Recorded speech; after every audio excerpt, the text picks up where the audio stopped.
नमस्ते एवरीवन, आप सभी को नवरात्रि के दूसरे दिन की बहुत बहुत शुभकामनाएं। आज नवरात्रि का दूसरा दिन है और इस दूसरे दिन में हम माँ ब्रह्मचारिणी की पूजा करते हैं।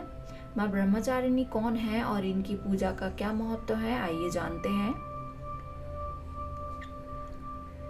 शास्त्रों में माँ ब्रह्मचारिणी को माँ दुर्गा का विशेष स्वरूप माना गया है। नवरात्रि का दूसरा दिन माँ ब्रह्मचारिणी को समर्पित है। माँ ब्रह्मचारिणी के दाहिने हाथ में तपमाला है और बाएं हाथ में कमंडल है। मान्यता है कि माँ ब्रह्मचारिणी की आराधना से तप, शक्ति, त्याग, सच्चार, संयम में वृद्धि होती है।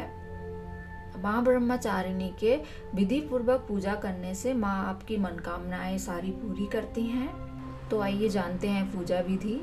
नवरात्रि के दूसरे दिन उठकर आपको स्नान आदि करके स्वच्छ वस्त्र धारण करने हैं।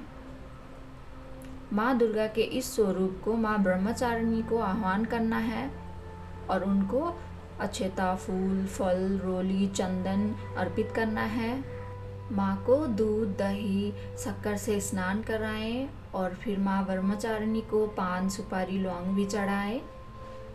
उसके बाद माँ का मंत्र उच्चारण करें, उनकी कथा पढ़ें और आरती करें। माँ ब्रह्मचारिणी की कथा कुछ इस तरह है।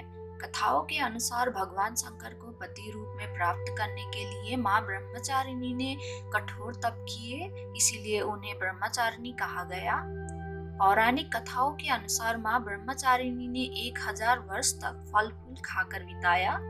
1000 वर्ष तक फल फूल खाकर बिताया और सैयों वर्षों तक केवल जमीन पर रहकर निर्वाह किया।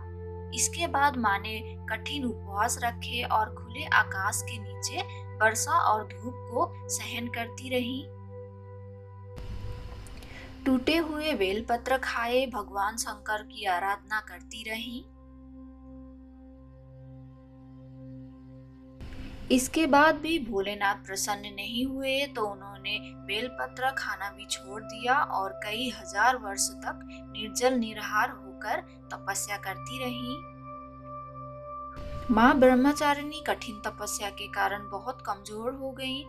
इस तपस्या को देख सभी देवी देवता, ऋषि मुनि ने सराहना करी और माँ को मनोकामना पूरी होने की आशीर्वाद दी।